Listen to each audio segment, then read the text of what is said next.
السلام عليكم، عاملين ايه؟ يا رب تكونوا بألف خير وصحة وسعادة. دايما ستات كثيرة بتقعد تكلم نفسها وبتقعد تقول: هو انا ليه دايما لوحدي؟ هو انا ليه دايما مع نفسي؟ هو انا ليه محدش قريب مني؟ وحتى لو اتجمعنا مع بعض ببص الاقي نفسي نكرة على جنب. محدش بيقعد يفتح معايا مواضيع، محدش بيقعد يتكلم معايا. بروح الفرح معاهم وبرجع مش مبسوطة، بتعزم معاهم وبرجع مش مبسوطة. أنا ليه دايما لوحدي؟ أنا ليه دايما مع نفسي؟ ليه دايما هما بيتجمعوا وبيسيبوني؟ ليه دايما بيصحوا يكلموا بعض في التليفون دي ودي، وأنا ما عنديش أحداث، محدش بيتكلم معايا. فحاجات كتيرة ما بقى بس سعيدة. أنا مش سعيدة. أنا بلاقي الناس كلها بتتكلم مع بعضيها وبيروحوا لبعض وبيجمعوا بعض وبيخرجوا، وأنا تبص تلاقيني أنا وعيالي مع نفسنا. ليه دايما لما بنتجمع بيبقى عيالي قليلين؟ قليلين مش في اللبس، قليلين في المعاملة. اني بتحس ان هما بيقللوا منهم، زي ما بيقللوا مني بيقللوا من عيالي. فعايزة اقولك ان كل ده بيحصل لك علشان انت لو قعدتي مع نفسك هتلاقي نفسك مش ناجحة. مش ناجحة بمعنى ايه؟ ستات كتيرة بتفتكر ان النجاح ده بالفلوس، ان انا اكون ناجحة لما يبقى معايا فلوس. كلهم هيبقوا قريبين مني، كلهم هيبقوا حواليا، كلهم هيبقوا واقفين لي على الباب علشان خاطر يخبطوا عليا في الرايحة والجاية، علشان خاطر انا بقى معايا فلوس. عايزة اقولك ان ده بند من البنود، بس البند الاهم ان انا اكون ست عندي شخصية، ان انا اكون واحدة عندي هدف في الحياة، ان انا اكون واحدة بفكر ازاي اكون ناجحة. النجاح مش معنى المال زي ما قلت، المال ده بيكون سلمة من سلمات النجاح، بس النجاح ان انا انجح كواحدة ست. مش شرط ان انا يكون معايا شهادة كبيرة، مش شرط ان اكون بشتغل في مكان، مش شرط ان اكون بقى محاسبة في بنك، مش شرط ان انا اكون دكتورة، ان انا اكون مهندسة علشان تبدأ الناس تتقرب لي. انا ممكن اكون يعني وظيفتي ذات نفسي كربة منزل، انا كده عندي وظيفة جميلة جدا، بس لازم اكون ناجحة فيها. اكون ناجحة في تربية ولادي. عايزة اقول لكم ان لو الست نجحت في تربية ولادها تربية صالحة وكويسة، من ادب لدين لتعليم، بامانة، كل الناس هتحاول تتقرب منك عشان تعرف سر الخلطة ايه. انت عرفتي ازاي تربي ولادك كده؟ انت عرفتي ازاي في زمن الفتن اللي احنا فيه، وزمن النت والكمبيوتر والبنات والسنتر والنزول والطلوع، عرفتي ازاي تربي بناتك احسن تربية؟ عرفتي ازاي ان ابنك ما يردش عليكي، ان ابنك ازاي يحترمك، ان هو يكون بر بيكي ويكون حنين عليكي. فانت كده نجاح، تاخدي علامة صح، تاخدي 10 من 10. انت كده ست ناجحة. تبص تلاقي اللي حواليكي بقوا قريبين منك، عرفوا بقيمتك ويقولوا ايه، والله دي ربت ولادها احسن تربية. تلاقي اسمك بيتذكر في البيوت، لما يجوا يتكلموا عن التربية يقولوا اه شفت بنت فلانة، والله امها مربياها احسن تربية. ده في حد ذاته نجاح. افرحي بنفسك وانجحي. تنجحي في شكلك، انك تبقي انسانه منمقه ونظيفه، ويتضرب بيكي المثل في شياكتك. شياكتك مش معناها فلوس، انت ممكن يبقى عندك عبايتين وتبقي اشيك واحده، ممكن يبقى عندك طقمين خروج وتبقي انسانه شيك ونظيفه.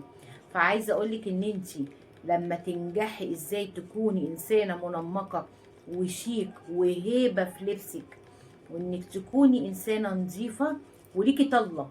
لما تكوني متواجدة في مكان ليكي طلة. وعايزة اقولك ان الطلة مش بالعشرين غويشة، ولا بالتلات اربع سلاسل، ولا بالخمسين خاتم. عايزة اقولك ان الطلة في البساطة والشياكة، وانك تكوني واحدة محافظة على نفسك. يعني ما ينفعش مثلا البس طقم خروج واخرج كده من غير شنطة خروج، ما ينفعش، ما تجيش معايا.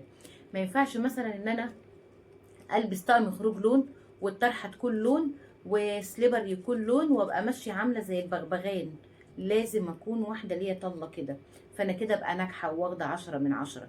لما اروح مكان، بدل ما اروح مناسبه او اروح فرح او اروح عزا وابقى قاعده على جنب كده مع نفسي نكره، لا ده انا ابقى رايحه شيك، وابقى رايحه كل العيون ملفته ليا. كل واحده قاعده ازاي تتعلم من نظافتي ولبسي واكسسواراتي وشكلي. كل ده انا لازم اكون ناجحه فيه. عايزه اقولك انك تكوني ناجحه انك تبقي مثقفه وتعرفي تتكلمي، اني لما اقعد في مكان ابقى مثقفه، ابقى بعرف اتكلم، ابقى ما اتدخلش في الكلام اللي مثلا الناس بتتكلم في موضوع وانا اقوم داخله كده زي البتاع اتكلم في حاجه تانية خالص واغير الموضوع. طب ما الناس بتتكلم في موضوع ولازم اتكلم على مهلي، واكون كل حاجه بقولها بالعقل، ولازم اكون انسانه مجامله، اعرف اتكلم، معرفش اخش كده زي البتاعه كده واقوم قايله واقول اصل انا صريحه، اصل انا ما بعرفش اتكلم الا بصراحتي. عايزه اقول لكم ان في ستات كتيره كلمه انا صريحه دي واخداها سلم، ان هي تجرح اللي حواليها وتقولك انا صريحه. انا بسميها وقاحه مش صراحه.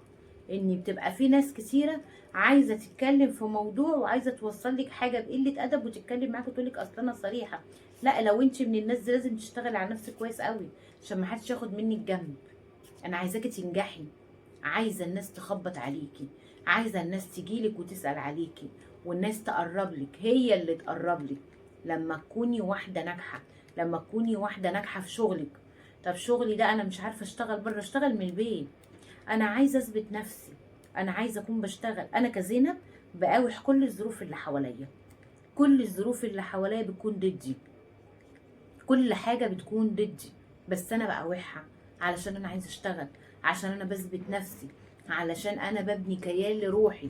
فانا عايزاكي تبني كيان لروحك، ابني كيان لنفسك، كوني واحدة ست بتشتغلي، بتفهمي، يكون ليكي كيان. اقرأي كتير، اقرأي، اقرأي كتير.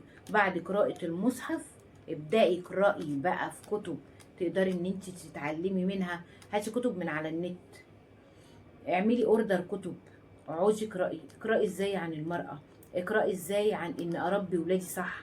يعني انا لما بقعد اتكلم مع بنتي ولما تيجي مثلا تبقى مش عارفة ان هي يعني تتوقف عند حاجة في تربية ولادها، او لا يا هدى على قد ما تقدري اقعدي ازاي اعرفي تربي عيالك. هاتي من على النت ازاي اربي ولادي، اكتبي. طب يا ماما انا مش بعرف ابحث، اكتبي انت عايزة تعملي ايه. عايزه ازاي اتعامل مع ابني العنيد، اكتبي انا عايزه ازاي اتعامل مع ابني العنيد بعشوائيه. هتجيلك، هتجيلك.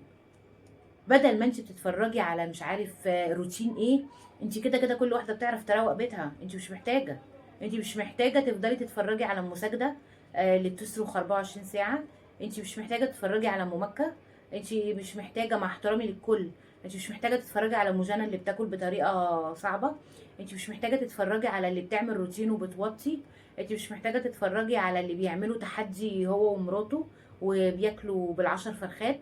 انت مش محتاجه تتفرجي على كل الكلام ده. انت بتضيعي وقتك، بتضيعي فلوسك، وربنا يحاسبك على الفلوس وهيحاسبك على وقتك وولادك هيبقوا محتاجينك وانت محتاجه نفسك. انت محتاجه تتفرجي على حاجات ازاي تعملي ماسكات لوشك كويسه، ازاي تاكلي اكل صحي، ازاي تعرفي تتعاملي مع جوزك، ازاي تعرفي تربي ولادك صح. كل ده انت محتاجاه. فهنا النت بالنسبة لك هيكون خطوات للتعليم، بوابة للمدرسة. يعني زي ما بنصحى الصبح نروح مدرستنا علشان نتعلم القراءة والكتابة، لا احنا ممكن نفتح النت ده علشان خاطر نقدر نتعلم سلوك الحياة منه.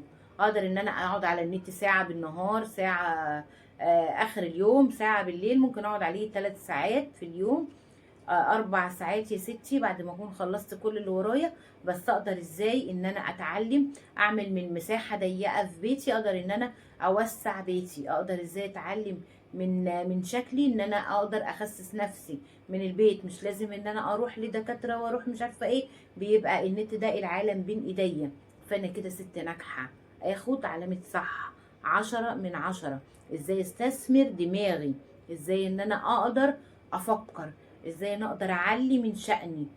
وعلشان تعملي كل اللي انا قلته في الاول ده، خليكي مع نفسك، اشغلي نفسك بنفسك، اشغلي نفسك بحياتك. مالكيش دعوة بفلانة راحت، بفلانة جت، ده جاب لي مراته، انا ماليش دعوة بحد. انا بشغل نفسي بحالي عشان ابقى ناجحة، وعشان ابقى محط الجميع، محط انظار الجميع، ابقى كده في مستوى اي حد واعلى كمان. الموضوع موضوع ان انا ببقى نفسي يبقى معايا فلوس كتيره ونفسي يبقى مش عارف ايه، اصل الناس بتقرب للغني. لا، في حاجات في شخصيتك بتخليكي محط انظار الجميع، وهي ان اكون عندي نجاح في كل حاجه في حياتي. وعايزه اقول لكم برضو ان النجاح ما بيتقاس بنسبة 100%. النجاح بيكون نسب درجات، ومفيش حد ناجح في حياته 100%، بس بيبقى فيه نجاح مستواه جميل، مستواه هايل، مستوى ان انا عارفة اعيش فيه، انا مرتاحة في النجاح اللي انا فيه، اللي انا قدرت اوصل له. ان انا مش شرط ان انا اخد 10 من 10 في ده، ان انا اخد 10 من 10 في ده. انا بربي بناتي احسن تربية، بس ممكن يكون فيهم حاجات غلط، حاجات انا مش قادرة عليها. انا ممكن اكون مع جوزي 10 من 10، بس بيبقى في حاجات برضو، في عصبية، في تنشنة، في مش عارف ايه. بس اقدر اقول ان الحياة مرتاحة. اقدر اقول ان انا مثلا في بيتي بروق وبعمل كل حاجة، بس مش 10 من 10. بس برضو اني على قد ما بقدر بكون واثقة من نظافة بيتي، وهكذا وهكذا وهكذا. انا عايزة انجح، انا كل يوم بفتش عن النجاح، وعشان افتش عن النجاح يبقى عندي تخطيط لحياتي. انا عايزة اخطط لحياتي عشان انا عايزة اكون ناجحة. انا برسم لحياتي، وعايزة اقول لكم ان انا رسمت لحياتي كتير قوي. يمكن انا اكتر واحدة كنت بحس ان انا برسم لحياتي. برسم لحياتي من وانا صغيرة، وبرسم لحياتي لما اتجوزت، وبرسم لحياتي لما خلفت، وبرسم لحياتي دلوقتي وانا عندي 45 سنة. وهفضل ارسم لحياتي كل يوم. كل يوم انا عايشة فيه، كل يوم انا هخطط لحياتي، علشان خاطر عايزة اكون ناجحة. انا بدوس على اي حاجة صعبة بتقابلني في حياتي علشان عايزة انجح. ونفسي طويل الحمد لله والشكر لله، مع اني من جوايا ممكن يكون عندي حاجات كتير قوي مظلمة، بس انا بنورها. بدخل جوايا وبنور لنفسي، عشان خاطر مش عايزة اقعد عاملة كده. انا قعدت عاملة كده كتير قوي، بس كفاية. وانا كمان عايزة اقولك كفاية، كفاية. عايزاكي تنجحي. كل ما هتنجحي، كل اي حد ضايقك في الحياة انت بتضايقيه بنجاحك، بتردي على مضايقته ليكي بالنجاح، بتردي على كل واحد خلاكي دمعتي يوم بنجاحك. فيا رب الفيديو يكون عجبكم النهارده، وعايزه اقول لكم ان انا بحبكم جدا جدا جدا، وربنا يبارك فيكم ويديمكم اجمل واحلى نعمه في حياتي. والسلام عليكم ورحمه الله وبركاته.